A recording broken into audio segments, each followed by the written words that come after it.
ਸਤਨਾਮ ਸ਼੍ਰੀ ਵਾਹਿਗੁਰੂ ਸਾਹਿਬ JIO. ਚਿੰਤਾ ਤਾਂ ਕੀ ਕੀਜੀਐ ਜੋ ਅਨਹੋਣੀ ਹੋਏ, ਇਹ ਮਾਰਗ ਸੰਸਾਰ ਕੋ ਨਾਨਕ ਥਿਰ ਨਹੀਂ ਕੋਏ। ਜੋ ਉਪਜਿਓ ਸੋ ਬਿਨਸ ਹੈ ਪਰੋ ਆਜ ਕੈ ਕਾਲ, ਨਾਨਕ ਹਰ ਗੁਣ ਗਾਏ ਲੇ ਛਾੜ ਸਗਲ ਜੰਜਾਲ। ਦੋਹਰਾ ਬਲ ਛੁਟਕਿਓ ਬੰਧਨ ਪਰੇ, ਕਛੂ ਨ ਹੋਤ ਉਪਾਏ। ਕਹੋ ਨਾਨਕ ਅਬ ਓਟ ਹਰ, ਗਜ ਜਿਉ ਹੋ ਸਹਾਏ। ਬਲ ਹੋਵਾ ਬੰਧਨ ਛੁਟੇ, ਸਭ ਕਿਛ ਹੋਤ ਉਪਾਏ। ਨਾਨਕ ਸਭ ਕਿਛ ਤੁਮਰੇ ਹਾਥ ਮੈਂ, ਤੁਮ ਹੀ ਹੋਤ ਸਹਾਏ। ਸੰਗ ਸਖਾ ਸਭ ਤਜ ਗਏ, ਕੋ ਨ ਨਿਭਿਓ ਸਾਤ। ਕਹੋ ਨਾਨਕ ਏ ਬਿਪਤ ਮੈਂ, ਟੇਕ ਏਕ ਰਘੁਨਾਥ। ਨਾਮ ਰਹਿਓ ਸਾਧੂ ਰਹਿਓ, ਰਹਿਓ ਗੁਰ ਗੋਬਿੰਦ। ਕਹੋ ਨਾਨਕ ਏ ਜਗਤ ਮੈਂ, ਕਿਨ ਜਪਿਓ ਗੁਰਮੰਤ।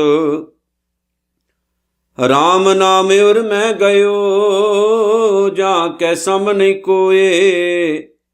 ਜੇ ਸਿਮਰਤ ਸੰਕਟ ਮਿਟੈ, ਦਰਸ਼ ਤੁਹਾਰੋ ਹੋਏ।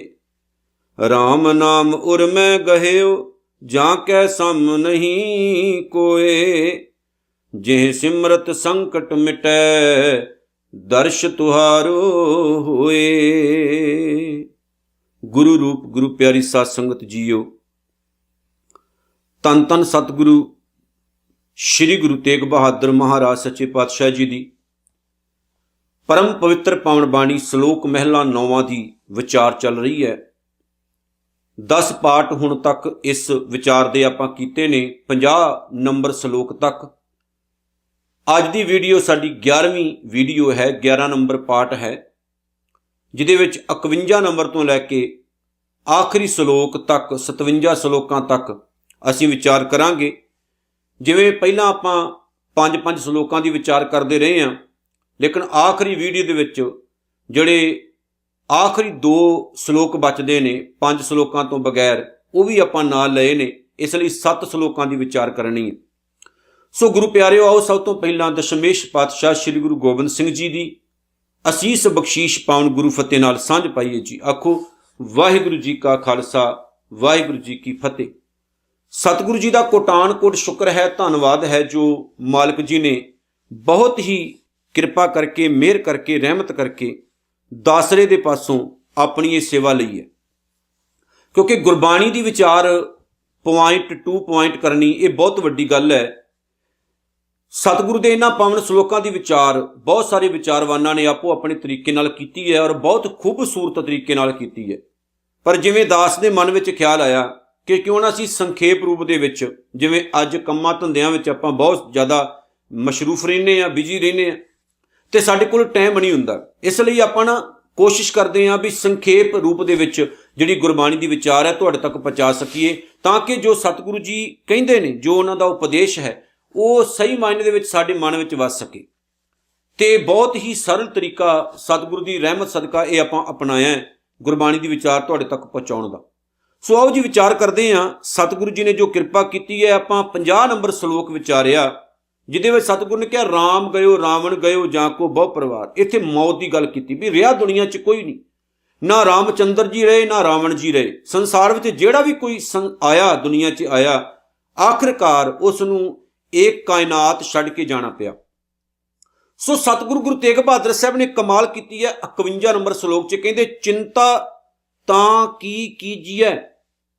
ਹੁਣ ਚਿੰਤਾ ਉਸ ਗੱਲ ਦੀ ਕਰਨੀ ਚਾਹੀਦੀ ਹੈ ਜੋ ਅਨਹੋਣੀ ਹੋਏ। ਅਨਹੋਣੀ ਦਾ ਮਤਲਬ ਹੈ ਨਾ ਹੋਣ ਵਾਲੀ, ਜਿਹੜੀ ਅਸੰਭਵ ਹੈ, ਉਹਦੀ ਤਾਂ ਆਪਾਂ ਚਿੰਤਾ ਕਰੀਏ। ਪਰ ਜਿਹੜੀ ਮੌਤ ਹੈ ਉਹਦੀ ਕਾਹਦੀ ਚਿੰਤਾ, ਕਿਉਂਕਿ ਉਹ ਤਾਂ ਆਉਣੀ ਹੈ। ਸਤਿਗੁਰੂ ਜੀ ਕਹਿੰਦੇ ਚਿੰਤਾ ਤਾਂ ਕੀ ਕੀਜੀਐ ਜੋ ਅਨਹੋਣੀ ਹੋਏ। ਮੌਤ ਆਦਿਕ ਤਾਂ ਉਸ ਘਟਨਾ ਦੀ ਚਿੰਤਾ ਕਰਨੀ ਚਾਹੀਦੀ ਹੈ ਜਿਹੜੀ ਕਦੇ ਵਾਪਰਨ ਵਾਲੀ ਨਾ ਹੋਵੇ। ਗੁਰੂ ਤੇਗ ਬਹਾਦਰ ਸਾਹਿਬ ਕਹਿੰਦੇ ਇਹ ਮਾਰਗ ਸੰਸਾਰ ਕੋ ਨਾਨਕ ਥਿਰ ਨਹੀਂ ਕੋਏ। ਆ ਜਿਹੜਾ ਸੰਸਾਰ ਦਾ ਮਾਰਗ ਹੈ, ਆ ਜਿਹੜਾ ਦੁਨੀਆ ਦਾ ਰਸਤਾ ਹੈ, ਇਸ ਰਸਤੇ ਦੇ ਵਿੱਚ ਸਦਾ ਕੋਈ ਰਹਿੰਦਾ ਹੀ ਨਹੀਂ। ਇਸ ਲਈ ਪਿਆਰਿਓ, ਮੌਤ ਹਰ ਇਨਸਾਨ ਨੂੰ ਆਉਣੀ, ਆਉਣਾ ਜਾਣਾ ਨਿਰੰਕਾਰ ਦੀ ਖੇਡ ਹੈ। ਮੌਤ ਹਰ ਬੰਦੇ ਨੂੰ ਆਉਣੀ। ਜਿਹੜਾ ਵੀ ਕੋਈ ਇਨਸਾਨ ਇਸ ਸੰਸਾਰ ਵਿੱਚ, ਇਸ ਕਾਇਨਾਤ ਵਿੱਚ ਪੈਦਾ ਹੋਇਆ, ਉਸ ਬੰਦੇ ਨੇ, ਉਸ ਇਨਸਾਨ ਨੇ ਮਰਨਾ ਜ਼ਰੂਰ ਹੈ, ਜਾਣਾ ਜ਼ਰੂਰ ਹੈ ਉਸ ਇਨਸਾਨ ਨੇ। ਸੋ ਇਹ ਚਿੰਤਾ ਨਹੀਂ ਕਰਨ ਦੀ ਲੋੜ, ਕਿਉਂਕਿ ਜਿਹੜਾ ਕੁਝ ਹੋਣਾ ਹੀ ਨਾ ਹੋਵੇ ਉਹਦੀ ਤਾਂ ਬੰਦਾ ਕਰੇ, ਜਿਹੜੀ ਹੋਣੀ ਹੈ ਉਹਦੀ ਕਾਦੀ। ਮੌਤ ਹਰ ਇਨਸਾਨ ਨੂੰ ਆਉਣੀ ਹੈ ਔਰ ਮੌਤ ਸਦੀਵ ਹੈ। ਜਿਵੇਂ ਬਾਬਾ ਫਰੀਦ ਸਾਹਿਬ ਨੇ ਕਿਹਾ ਨਾ ਕਿ ਧਿਆਨ ਮਾਰ ਕੇ ਦੇਖ, ਅੱਖ ਪੁੱਟ ਕੇ ਦੇਖ, ਪਹਿਲਾਂ ਤੇਰੇ ਵਾਲ ਕਾਲੇ ਸੀ ਨਾ, ਹੁਣ ਤੇਰੀ ਉਮਰ ਲੰਘ ਗਈ, ਵਾਲ ਚਿੱਟੇ ਆ ਗਏ। ਹੁਣ ਕੀ ਹੋ ਰਿਹਾ ਵੀ ਅੱਗੋਂ ਨੇੜਾ ਆਇਆ, ਪਿਛਾ ਰਿਹਾ ਦੂਰ।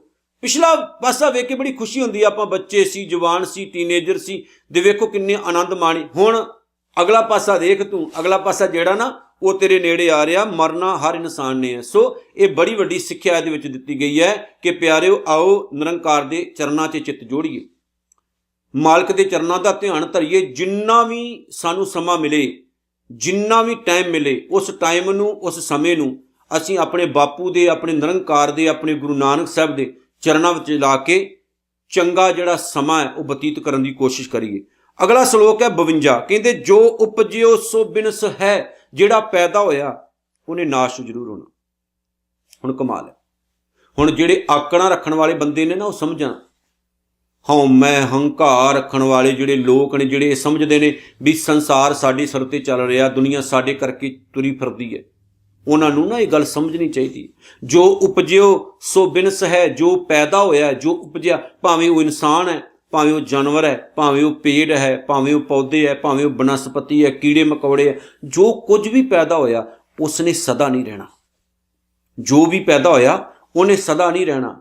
ਇਹ ਆਉਣ ਜਾਣ ਵਾਲਾ ਜਿਹੜਾ ਸਿਸਟਮ ਹੈ, ਇਹ ਨਿਰੰਕਾਰ ਨੇ ਬਹੁਤ ਸੋਹਣਾ ਬਣਾਇਆ। ਜੋ ਉਪਜਿਓ ਸੋ ਬਿਨਸ ਹੈ ਪਰੋ ਆਜ ਕੈ ਕਾਲ। ਅੱਜ ਜਾਂ ਕੱਲ ਦੇ ਵਿੱਚ, ਪਰੋ ਭਾਵ ਜਾਣਾ ਪੈਣਾ, ਨਾਸ਼ ਹੋਣਾ ਪੈਣਾ, ਭਾਵ ਕਿ ਸਦਾ ਲਈ ਕਦੇ ਕੋਈ ਇੱਥੇ ਰਿਹਾ ਨਹੀਂ।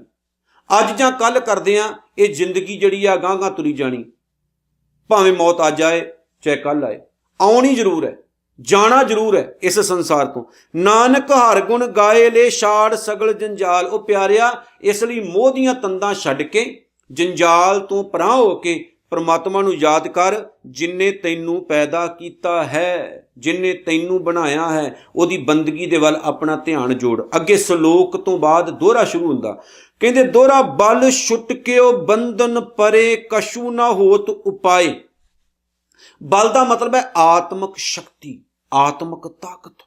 ਬੰਧਨ ਮਾਇਆ ਦੇ, ਮੋਹ ਦੇ ਜਿਹੜੀਆਂ ਗੰਢਾਂ ਹੁੰਦੀਆਂ ਨੇ, ਬੰਧਨ ਹੁੰਦੇ ਜਿਹੜੇ ਆਪਾਂ ਖੁਦ ਕ੍ਰੀਏਟ ਕਰ ਲੈਂਦੇ ਹਾਂ। ਕਮਾਲ ਦੀ ਗੱਲ, ਕਹਿੰਦੇ ਨੇ ਬਲ ਛੁੱਟ ਕਿਓ ਬੰਧਨ ਪਰੇ ਕਛੂ ਨਾ ਹੋਤ ਉਪਾਏ। ਪ੍ਰਮਾਤਮਾ ਦੇ ਨਾਮ ਤੋਂ ਜਦੋਂ ਵਿਛੋੜਾ ਪਿਆ ਨਾ, ਤੇ ਮੋਹ ਨਾਲ ਆਪਾਂ ਜੁੜ ਗਏ। ਲਿਵ ਛੁੜਕੀ ਲੱਗੀ ਤ੍ਰਿਸ਼ਨਾ ਮਾਇਆ ਅਮਰ ਵਰਤਾਇਆ। ਜਦੋਂ ਲਿਵ ਟੁੱਟੀ ਨਿਰੰਕਾਰ ਅਕਾਲ ਪੁਰਖ ਵਾਹਿਗੁਰੂ ਤੋਂ, ਲੱਗੀ ਤ੍ਰਿਸ਼ਨਾ, ਤ੍ਰਿਸ਼ਨਾ ਨਾਲ ਜੁੜ ਗਈ। ਲਉ ਲਉ ਕਰਨ ਵਾਲੀ ਜਿਹੜੀ ਬਿਰਤੀ ਸੀ ਉਹ ਸਾਡੀ ਬਣ ਗਈ। ਲਿਵ ਛੁੜਕੀ ਲੱਗੀ ਤ੍ਰਿਸ਼ਨਾ ਮਾਇਆ ਅਮਰ ਵਰਤਾਇਆ। ਜਿੱਥੇ ਆਪਾਂ ਨਿਰੰਕਾਰ ਵਾਹਿਗੁਰੂ ਦੇ ਹੁਕਮ ਵਿੱਚ ਜਿਉਣਾ ਸੀ, ਉੱਥੇ ਅਸੀਂ ਮਾਇਆ ਦੇ ਹੁਕਮ ਵਿੱਚ ਜਿਉਣਾ ਸ਼ੁਰੂ ਕਰ ਦਿੱਤਾ। ਹੁਣ ਇਹ ਹੋਇਆ ਕਿ ਦੁਨੀਆ ਦੀਆਂ ਜਿਹੜੀਆਂ ਬੁਰਾਈਆਂ ਸਨ, ਉਹਨਾਂ ਨੇ ਬੰਦੇ ਨੂੰ ਖਿੱਚ ਪਾਈ, ਔਰ ਐਸਾ ਬੰਦੇ ਨੂੰ ਖਿੱਚਿਆ ਕਿ ਬੰਦੇ ਦਾ ਜਿਹੜਾ ਲਹੂ ਸੀ ਉਹ ਨਿਚੋੜ ਕੇ ਰੱਖ ਦਿੱਤਾ। ਇਨਸਾਨ ਦੇ ਵਿੱਚੋਂ ਉਹ ਜੋਤ ਹੀ ਨਿਕਲ ਗਈ। ਇਨਸਾਨ ਦਾ ਜਿਹੜਾ ਸਰੀਰ ਸੀ ਉਹ ਵੀ ਨਿਕੰਮਾ ਹੋ ਗਿਆ, ਬੇਕਾਰ ਹੋ ਗਿਆ, ਤੇ ਜਿਹੜਾ ਮਨ ਸੀ ਉਹ ਵੀ ਨਿਕੰਮਾ ਤੇ ਬੇਕਾਰ ਹੋ ਗਿਆ। ਕਿਉਂਕਿ ਸਤਿਗੁਰੂ ਨੇ ਨਾ ਪਾਵਨ ਬਾਣੀ ਵਿੱਚ ਇੱਕ ਜਗ੍ਹਾ ਤੇ ਬੜੀ ਪਿਆਰੀ ਗੱਲ ਆਖੀ, ਕਹਿੰਦੇ ਨੇ ਕਰ ਇਸ਼ਨਾਨ ਸਿਮਰ ਪ੍ਰਭ ਆਪਣਾ ਮਨ ਤਨ ਭਈ ਅਰੋਗਾ। ਦੇਖੋ, ਇਸ਼ਨਾਨ ਕਰਨ ਨਾਲ ਸਰੀਰ ਅਰੋਗ ਹੁੰਦਾ, ਬਾਣੀ ਪੜ੍ਹਨ ਨਾਲ ਮਨ ਅਰੋਗ ਹੁੰਦਾ। ਸਰੀਰ ਵੀ ਤਾਕਤਵਰ ਤੇ ਮਨ ਵੀ ਤਾਕਤਵਰ। ਮਨ ਦੀ ਤਾਕਤ ਸਿਮਰਨ ਤੋਂ ਪੈਦਾ ਹੁੰਦੀ ਹੈ। ਮਨ ਤਾਕਤ ਰੱਬੀ ਸਿਮਰਨ, ਰੱਬੀ ਨਾਮ ਤੋਂ ਲੈਂਦਾ। ਜਦੋਂ ਆਪਾਂ ਚੰਗੇ ਪਾਸੇ ਜੁੜਦੇ ਹਾਂ, ਮਨ ਦੇ ਵਿੱਚ ਵੀ ਨਾ ਚੁਸਤੀ ਫੁਰਤੀ ਆਉਂਦੀ ਹੈ, ਮਨ ਵਿੱਚ ਵੀ ਤਾਕਤ ਪੈਦਾ ਹੁੰਦੀ ਹੈ, ਮਨ ਵੀ ਜਿਹੜਾ ਬੁਰਾਈਆਂ ਦਾ ਟਾਕਰਾ ਕਰਨ ਯੋਗ ਹੋ ਜਾਂਦਾ। ਜਿਵੇਂ ਪਾਵਨ ਬਾਣੀ ਵਿੱਚ ਇੱਕ ਜਗ੍ਹਾ ਤੇ ਸਤਿਗੁਰੂ ਨੇ ਆਖਿਆ, ਅਵਰ ਪੰਚ ਹਮ ਏਕ ਜਨਾ ਕਿਉਂ ਰਾਖੋ ਘਰ ਬਾਰ ਮਨਾ, ਮਾਰੇ ਲੂਟੇ ਨੀਤ ਰੀਤ ਕਿਸੇ ਆ ਗਿਆ ਕਰੀ ਪੁਕਾਰ ਜਨਾ। ਉੱਥੇ ਕੀ ਹੋ ਗਿਆ, ਬੁਰਾਈਆਂ ਜਿੱਤ ਗਈਆਂ। ਹੁਣ ਬੰਦੇ ਵਿੱਚੋਂ ਪੁਕਾਰ ਨਿਕਲਦੀ ਵੀ ਮੈਂ ਕੀ ਕਰਾਂ, ਵੀ ਇੱਕ ਪਾਸੇ ਇੰਨੇ ਜ਼ਿਆਦਾ ਨੇ ਵੀ ਵਕਾਰ ਬੁਰਾਈਆਂ ਜਿਹੜੀਆਂ ਨੇ ਉਹ ਭਰੀਆਂ ਪਈਆਂ ਨੇ, ਵੱਡੀ ਸਾਰੀ ਫੌਜ ਹੈ, ਤੇ ਹੁਣ ਮੈਂ ਇਕੱਲਾ ਕੀ ਕਰਾਂ। ਫਿਰ ਹਰਨਾਮ ਨਾਮਾ ਸਿਮਰ ਮਨਾ ਆਗਿਆ ਜਮਦਲ ਵਿਖਮ ਕਣਾ। ਫਿਰ ਉੱਥੇ ਸਿੱਖਿਆ ਹੈ ਕਿ ਪ੍ਰਮਾਤਮਾ ਨੂੰ ਯਾਦ ਕਰ ਤਾਂ ਤੇਰਾ ਬਚਾਅ ਹੋਣਾ। ਹੁਣ ਰੱਬ ਨੂੰ ਜਦੋਂ ਯਾਦ ਕਰਦੇ ਆ, ਗੁਰੂ ਨੂੰ ਯਾਦ ਕਰਦੇ ਆ, ਤਾਂ ਗੁਰੂ ਕੀ ਕਰਦਾ, ਸਾਡੇ ਅੰਦਰ ਗਿਆਨ ਪੈਦਾ ਕਰਦਾ, ਤਾਕਤ ਪੈਦਾ ਕਰਦਾ, ਸਿਮਰਨ ਦੀ ਸ਼ਕਤੀ ਪੈਦਾ ਕਰਦਾ, ਤੇ ਆਪਾਂ ਇਹਨਾਂ ਚੀਜ਼ਾਂ ਦਾ ਟਾਕਰਾ ਕਰਨ ਯੋਗ ਹੋ ਜਾਣੇ। ਨਹੀਂ ਤਾਂ ਕਾਮ ਤੋਂ ਕੋਈ ਜਿੱਤ ਸਕਿਆ, ਕ੍ਰੋਧ ਤੋਂ, ਮੋਹ ਤੋਂ, ਲੋਭ ਤੋਂ ਕੋਈ ਜਿੱਤ ਸਕਿਆ ਬੜਾ ਔਖਾ, ਹੰਕਾਰ ਤੋਂ ਕੋਈ ਬਚ ਸਕਿਆ ਬੜਾ ਔਖਾ ਹੈ। ਬਚਦਾ ਹੋਈ ਹੈ ਜਿਹਨੂੰ ਗੁਰੂ ਬਚਾਏ, ਬਚਦਾ ਹੋਈ ਹੈ ਜਿਹਦੇ ਉੱਤੇ ਸਤਿਗੁਰੂ ਕਿਰਪਾ ਕਰੇ, ਜਿਹਦਾ ਮਨ ਸਟਰੋਂਗ ਕਰ ਦੇ। ਪਰ ਹੁਣ ਇੱਥੇ ਕੀ ਹੋਇਆ, ਬਲ ਛੁੱਟ ਕੇ ਉਹ ਬੰਧਨ ਭਰੇ, ਪਰਮਾਤਮਾ ਤੋਂ ਵਿਛੜ ਕੇ ਨਾ ਮਾਇਆ ਨਾਲ ਜੁੜਿਆ, ਵਕਾਰਾਂ ਨਾਲ ਜੁੜ ਗਿਆ। ਵਕਾਰਾਂ ਨੇ ਬਿਲਕੁਲ ਫਾਹੀਆਂ ਦੇ ਵਿੱਚ ਇਹਨੂੰ ਐਸਾ ਬੰਨਿਆ, ਸਤਿਗੁਰੂ ਕਹਿੰਦੇ ਨੇ ਬੰਦੇ ਨੂੰ ਫਾਹੀਆਂ ਪੈ ਗਈਆਂ, ਬੰਧਨ ਭਰੇ ਭਾਵ ਕੇ ਫਾਹੀਆਂ ਪੈ ਗਈਆਂ, ਬੰਧਨ ਪੈਦਾ ਜਿਹੜੇ ਖੁਦ ਕੀਤੇ ਸੀ ਉਹਨਾਂ ਨੇ ਬੰਦੇ ਨੂੰ ਜਕੜ ਲਿਆ, ਬਲ ਖਤਮ ਹੋ ਗਿਆ, ਆਤਮਿਕ ਤਾਕਤ ਬਿਲਕੁਲ ਹੀ ਨਾ ਰਹੀ। ਕਛੂ ਨਾ ਹੋਤ ਉਪਾਏ, ਹੁਣ ਉਹਨਾਂ ਬੁਰਾਈਆਂ ਦਾ ਟਾਕਰਾ ਕਰਨ ਲਈ ਕੋਈ ਵੀ ਤਾਕਤ ਨਾ ਰਹੀ, ਕੋਈ ਉਪਾਅ ਨਾ ਰਿਹਾ। ਤੇ ਜਿਹੜੇ ਮਾੜੇ ਮੋਟੇ ਉਪਾਅ ਕਰਦਾ, ਹੱਥ ਪੈਰ ਜੇ ਮਾਰਦਾ, ਉਹਨਾਂ ਦਾ ਕੋਈ ਫਾਇਦਾ ਨਹੀਂ ਹੋ ਰਿਹਾ। ਜਦੋਂ ਬੰਦਾ ਫਿਰ ਫਸਦਾ ਨਾ ਮਾੜਿਆਂ ਕੰਮਾਂ ਦੇ ਵਿੱਚ, ਉਦੋਂ ਆਤਮਿਕ ਤਾਕਤ ਖਤਮ ਹੋ ਜਾਂਦੀ ਹੈ, ਬਲ ਛੁੱਟ ਕੇ ਉਹ ਖਤਮ ਹੋ ਜਾਂਦੀ ਹੈ। ਬੰਧਨ ਪਰੇ, ਬੰਧਨ ਹੋਰ ਪੈ ਜਾਂਦੇ ਨੇ, ਫਾਈਆਂ ਹੋਰ ਗਲ 'ਚ ਪੈ ਜਾਂਦੀਆਂ ਨੇ। ਕਛੂ ਨਾ ਹੋਤ ਉਪਾਏ, ਕੋਈ ਉਪਾਅ ਕੰਮ ਨਹੀਂ ਆਉਂਦਾ। ਇਨਸਾਨ ਇੱਦਾਂ ਮਹਿਸੂਸ ਕਰਦਾ ਮੈਂ ਮਰ ਗਿਆ ਹੁਣ, ਖਤਮ ਹੋ ਗਿਆ ਹੁਣ। ਅਗਲੀ ਗੱਲ ਪੜ੍ਹਿਓ, ਕਹੋ ਨਾਨਕ ਅਬ ਓਟ ਹਰ ਗੱਜ ਜਿਉਂ ਹੋ ਸਹਾਏ। ਜਿਵੇਂ ਤਿੰਦੂਏ ਤੋਂ ਹਾਥੀ ਨੂੰ ਬਚਾਇਆ, ਇੱਥੇ ਜਿਹੜਾ ਹਾਥੀ ਤਿੰਦੂਏ ਤੋਂ ਬਚ ਗਿਆ, ਉਹਨੇ ਨਿਰੰਕਾਰ ਨੂੰ ਕਿਹਾ ਵੀ ਨਿਰੰਕਾਰ ਤੇਰੀ ਰਹਿਮਤ ਮੈਨੂੰ ਬਚਾ ਲਿਆ ਤੂੰ। ਇਹ ਬੜੀ ਪਿਆਰੀ ਕਹਾਣੀ ਕਿਤੇ ਪੜ੍ਹ ਕੇ ਵੇਖਿਓ। ਕਹਿੰਦੇ ਨੇ ਇਹ ਮੇਰੇ ਮਾਲਕ, ਜਿਵੇਂ ਤੂੰ ਹਾਥੀ ਨੂੰ ਤਿੰਦੂਏ ਤੋਂ ਬਚਾਇਆ, ਹੁਣ ਮੈਨੂੰ ਤੇਰਾ ਹੀ ਓਟ ਆਸਰਾ। ਕਹੋ ਨਾਨਕ ਅਬ ਓਟ ਹਾਰ, ਤੇਰੀ ਓਟ ਹੈ, ਤੇਰਾ ਹੀ ਆਸਰਾ। ਗੱਜ ਜਿਉਂ ਹੋ ਸਹਾਏ, ਜਿਵੇਂ ਹਾਥੀ ਦੀ ਸਹਾਇਤਾ ਕੀਤੀ ਉਹਦਾ ਮੇਰੀ ਵੀ ਸਹਾਇਤਾ ਕਰ। ਭਾਵ ਕੀ ਹੈ ਕਿ ਇੱਥੇ ਅਰਦਾਸ ਨਿਕਲਦੀ ਹੈ ਮਨ ਵਿੱਚ ਕਿ ਜਦੋਂ ਇਨਸਾਨ ਨਿਮਾਣਾ ਨਤਾਣਾ ਹੋ ਜਾਏ, ਕਿਤੇ ਵੀ ਇਨਸਾਨ ਦੀ ਗੱਲ ਨਾ ਬਣੇ, ਉੱਥੇ ਫਿਰ ਅਰਦਾਸ ਕੰਮ ਆਉਂਦੀ ਹੈ। ਅਰਦਾਸ ਕਰਕੇ ਅਸੀਂ ਮਾਲਕ ਦੇ ਚਰਨਾਂ ਵਿੱਚ ਜਦੋਂ ਤੁਰਦੇ ਹਾਂ ਤਾਂ ਫਿਰ ਮਾਲਕ ਦਇਆ ਕਰਦਾ, ਸਾਡੇ ਅੰਦਰ ਜਿਹੜਾ ਨਾ ਉਹ ਗੁਣ ਪੈਦਾ ਕਰਦਾ, ਤਾਕਤ ਆਉਣੀ ਸ਼ੁਰੂ ਹੋ ਜਾਂਦੀ ਹੈ, ਤੇ ਬੰਦਾ ਜਿਹੜਾ ਨਾ ਉਹ ਆਪਣੇ ਆਪ ਨੂੰ ਸਟਰੋਂਗ ਸਮਝਣਾ ਸ਼ੁਰੂ ਕਰ ਦਿੰਦਾ। ਅਗਲਾ ਸ਼ਲੋਕ ਬੜਾ ਕਮਾਲ ਦਾ, ਕਹਿੰਦੇ ਬਲ ਹੋਵਾ ਬੰਧਨ ਛੁੱਟੇ ਸਭ ਕਿਛ ਹੋ ਤੋ ਪਾਏ। ਫਿਰ ਕੀ ਹੋਇਆ, ਉਲਟਾ ਮੋੜ ਪੈ ਗਿਆ। ਬਲ ਹੋਵਾ, ਜਦੋਂ ਇਨਸਾਨ ਪ੍ਰਮਾਤਮਾ ਦੇ ਦਰ ਤੇ ਅਰਦਾਸ ਕਰਨ ਲੱਗ ਪਿਆ, ਡਿੱਗ ਪਿਆ ਵੀ ਮਾਲਕ ਜੀ ਮੇਰਾ ਬੁਰਾ ਹਾਲ ਹੈ, ਮੇਰਾ ਕੋਈ ਸਹਾਰਾ ਨਹੀਂ, ਮੈਂ ਬਚ ਨਹੀਂ ਸਕਦਾ, ਜੇ ਤੇਰੀ ਕਿਰਪਾ ਹੋਵੇ ਤਾਂ ਬਚਣਾ, ਤੇ ਜੇ ਤੂੰ ਨਹੀਂ ਤੇ ਮਾਲਕ ਮੈਂ ਬਚ ਨਹੀਂ ਸਕਦਾ, ਤੇਰੇ ਤੋਂ ਬਗੈਰ ਹੈ ਹੀ ਕਿਸੇ ਜੋਗਾ ਨਹੀਂ। ਫਿਰ ਮਾਲਕ ਨੇ ਸੁਣੀ, ਮਾਲਕ ਨੇ ਸੁਣ ਲਈ। ਜਦੋਂ ਇਨਸਾਨ ਹਾਰ ਜਾਏ ਦੁਨੀਆ ਤੋਂ, ਮਾਲਕ ਦੇ ਚਰਨਾਂ ਤੇ ਡਿੱਗ ਪਏ, ਫਿਰ ਮਾਲਕ ਸੁਣਦਾ। ਫਿਰ ਹੁੰਦਾ ਕੀ ਹੈ, ਵਾਹਿਗੁਰੂ ਰਹਿਮਤ ਕਰਦਾ, ਬਲ ਹੋਵਾ, ਆਤਮਿਕ ਤਾਕਤ ਪੈਦਾ ਹੋ ਜਾਂਦੀ, ਬੰਧਨ ਛੁੱਟੇ।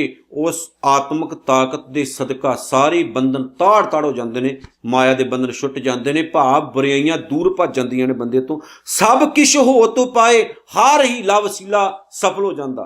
ਫਿਰ ਉੱਥੇ ਕੀਤੇ ਹੋਏ ਸਾਰੇ ਕੰਮ ਜਿਹੜੇ ਨੇ ਉਹ ਸਫਲ ਹੋ ਜਾਂਦੇ ਨੇ। ਅਖੀਰ 'ਚ ਨਾਨਕ ਸਭ ਕਿਛ ਤੁਮਰੇ ਹਾਥ ਮੈਂ। ਫਿਰ ਆਪਾਂ ਆਖੀਏ ਕਿ ਮਾਲਕ ਸਭ ਕੁਝ ਤੇਰੇ ਹੱਥ ਵਿੱਚ ਹੈ, ਤੁਮ ਹੀ ਹੋਤ ਸਹਾਏ। ਇਸ ਦੁਨੀਆ ਤੋਂ, ਇਸ ਬੁਰਾਈ ਤੋਂ ਬਚਾਉਣ ਲਈ ਇੱਕ ਤੂੰ ਹੀ ਮਦਦਗਾਰ ਹੈ, ਤੂੰ ਹੀ ਸਹਾਈ ਹੈ। ਜੇ ਤੂੰ ਨਹੀਂ ਤੇ ਮੇਰੇ ਮਾਲਕਾ ਜੀ ਤੇਰੇ ਤੋਂ ਬਗੈਰ ਕੋਈ ਸਹਾਰਾ ਹੀ ਨਹੀਂ। ਦੁਨੀਆ ਦੇ ਪਿੱਛੇ ਲੱਗ ਕੇ ਵੀ ਦੇਖ ਲਿਆ, ਦੁਨੀਆ ਧੋਖਾ ਹੀ ਦਿੰਦੀ ਹੈ। ਤੇ ਜੇਕਰ ਕੋਈ ਸਹਾਰਾ ਹੈ ਸੱਚਾ, ਕੋਈ ਆਸਰਾ ਹੈ ਸੱਚਾ, ਤੇ ਹੇ ਗੁਰੂ ਨਾਨਕ ਸਾਹਿਬ ਸੱਚਿਆ ਪਾਤਸ਼ਾਹ, ਉਹ ਤੂੰ ਹੀ ਹੈ। 55 ਨੰਬਰ ਸ਼ਲੋਕ 'ਚ ਕਹਿੰਦੇ ਨੇ, ਸੰਗ ਸਖਾ ਸਭ ਤਜ ਗਏ, ਕੋਊ ਨਾ ਨਿਭਿਓ ਸਾਥ। ਅੰਤ ਵੇਲੇ ਸਾਥੀ ਤਾਂ ਕੋਈ ਨਹੀਂ ਜਿਹਨੇ ਸਾਥ ਨਿਭਾਇਆ ਹੋਵੇ। ਸੰਗ ਸਖਾ, ਜਿਹੜੇ ਸੰਗੀ ਸਨ, ਸਾਥੀ ਸਨ, ਜਿਨ੍ਹਾਂ ਨੂੰ ਮੈਂ ਆਪਣੇ ਕਹਿੰਦਾ ਸੀ, ਉਹ ਸਾਰੇ ਛੱਡ ਗਏ, ਭੱਜ ਗਏ ਸਾਰੇ। ਵੈਸੇ ਵੀ ਦੁੱਖਾਂ ਦੇ ਵੇਲੇ ਕੋਈ ਨੇੜੇ ਲੱਗਦਾ ਹੀ ਨਹੀਂ। ਸਤਿਗੁਰੂ ਕਹਿੰਦੇ ਨੇ, ਸੰਗ ਸਖਾ ਸਭ ਤਜ ਗਏ, ਕੋਊ ਨਾ ਨਿਭਿਓ ਸਾਥ। ਕਹੋ ਨਾਨਕ ਇਹ ਬਿਪਤ ਮੈਂ ਟੇਕ ਏਕ ਰਘੁਨਾਥ। ਜਦੋਂ ਇਨਸਾਨ ਇਕੱਲਾ ਰਹਿ ਜਾਂਦਾ ਨਾ, ਮੁਸੀਬਤਾਂ ਪੈ ਜਾਂਦੀਆਂ ਬੰਦੇ ਨੂੰ, इस विपता दे विच एक रघुनाथ की टेक भाव एक निरंकार की टेक उहदा ही आसरा कम आउंदा। जदों दुनिया बंदे नूं धक्के मारदी है ना, फिर बंदे नूं समझ लगदी है इस गल दी कि जिस दीन गवाया दुनी स्यों दुनी न चली, साध पाए कुहाड़ा मारिया गाफल अपने आत। जिस दुनिया करके मैं सब कुछ छड़ के बैठा सी, उह दुनिया ने मेरी किहड़ी बुकत पाई। साथी तां फिर गुरु नानक ही होया ना, उन्हें साथ दिता ना, उन्हें फिर बचाया। अगे 56 नंबर श्लोक च कहते ने, नाम रहियो साधु रहियो रहियो गुरु गोबिंद। अंत वेले अकाल पुरख वाहिगुरु का जिहड़ा नाम है, भाव जदों कोई भी साथी ना होवे, वड्डी तो वड्डी मुसीबत होवे, भावें वो मौत भी क्यों ना आवे, जदों सारी दुनिया साथ छड़ जाती है तां केवल इंसान दे नाल कौन रहिंदा? नाम रहियो, परमात्मा दा नाम साथी बनदा। साधु रहियो, गुरु साथी बनदा। रहियो गुर गोबिंद, गुरु अकाल पुरख निरंकार वाहिगुरु बंदे दा साथी बनदा। कोई सहारा नहीं उस तो बगैर, सहारा ही है। कहो नानक ए जगत में किन जपियो गुरमंत। हुण गुरु तेग बहादुर साहब कहते ने, इस दुनिया विच जिस किसी मनुख ने परमात्मा दे नाम दा सिमरन, भाव के गुरु दा जिहड़ा उपदेश है वो अपने अंदर वसा लिया, अपने जीवन विच धारण कर लिया ते उहनूं जप लिया, मालक जी कहते ने उस दे अंत वेले सिमरन ही सहाई बनदा है। जिन्हें ध्याया, जिन्हें जपिया, जिन्हें उन्होंने याद किया, उन्होंने समझ भी लग जाती है भी दुनिया रंग बरंगे है, दुनिया रंग बरंगी है, बड़े सबजबाज विखाउंदी है। पर जिहड़ा उन्होंने याद करदा ना निरंकार नूं, फिर उन्होंने दुनिया की लोड़ नहीं हुंदी। निरंकार उहदा ऐसा सहाई बनदा, उन्होंने किसी भी धोखे दे विच फसन नहीं दिंदा ते हर वक्त उहदे अंग संग रहिंदा। आखिरी श्लोक है 57, राम नाम और मैं गहियो। जिस इंसान ने परमात्मा दा नाम, राम दा नाम, निरंकार दा नाम और मैं हिरदे विच गहियो, गहे दा मतलब हुंदा पकड़ना, अपने हिरदे विच वसा लिया। जां कै सम नहीं कोई, जिस नाम दे बराबर होर कुछ भी नहीं, भाव जिस निरंकार दे बराबर होर कोई भी नहीं। जेह सिमरत संकट मिटै, जिन्हों सिमरन नाल सारे संकट, सारियां विपतावां, सारे दुख मिट जाते ने, नेड़े नहीं आउंदे। दर्श तुहार होए, जिन्हों जपदियां उहदा दर्श मालक दा, हे वाहिगुरू तेरा दर्शन हो जाता। जिहड़ा इंसान ऐसा है तां प्यारिओ फिर की हुंदा? जीवन विच प्यारी जी लाग लगदी है, जीवन सुहेला बनदा है। सो निरंकार दीआं सिफतां दे नाल भरी हुई है गुरु तेग बहादुर साहब की बाणी। और इस पाठ विच असीं ये सिੱਖਿਆ लई कि वड्डी तो वड्डी ताकत भी परमात्मा दे नाम सिमरन दे अगे नकम्मी है। ये सिੱਖਿਆ मिली कि मुसीबतां जदों आउंदियां ने ना, कष्ट आउंदे ने, उदों कोई भी साथी संगी नहीं हुंदा। केवल साथी, केवल संगी गुरु नानक परमात्मा दा नाम हुंदा प्यारिओ। जदों कोई भी साथी ना होवे, फिर वो निरंकार किरपा करदा, रहमत करदा ते अपनी मेहर करके अपने सिख नूं बचाउंदा। ये प्रथा के देख लिओ, गुरबाणी तो वड्डा कोई होर आसरा नहीं। बड़ी बड़ी ताकत है गुरबाणी। जदों आपां दुखी होईए ना, सारी दुनिया छड़ जाए, बाणी पढ़नी शुरू कर दिओ, किन्ने भी दुखी होवे बाणी पढ़नी शुरू कर दिओ, गुरबाणी का पाठ करना शुरू कर दिओ, ऐटोमैटिकली तुहाडे अंदर ताकत आउणी शुरू हो जाती। और ये सच है। सो जुड़ो गुरबाणी नाल। सतगुरु गुरु तेग बहादुर साहब जी का कोटान कोट धन्नवाद है, शुक्र है, जिन्हां ने अपनी इस प्यारी पाण बाणी श्लोक महला 9वां दी विचार, अपने प्यारे प्यारे बचनां दी विचार अपने निमाणे सिख दे कोलों किरपा करके करवाई है। बहुत सारियां भुलां गलतियां भी होईयां होणगीਆਂ। सतगुरु किरपा करे बख्श ले, संगत भी किरपा करे बख्श दे, असीसां दिओ तां कि आउण वाले समय विच असीं इस तरह गुरु दी विचार नाल चित्त जोड़ते रहिए जी। नानक नाम चढ़दी कला, तेरे भाणे सरबत दा भला। वाहिगुरू जी का खालसा, वाहिगुरू जी की फतेह।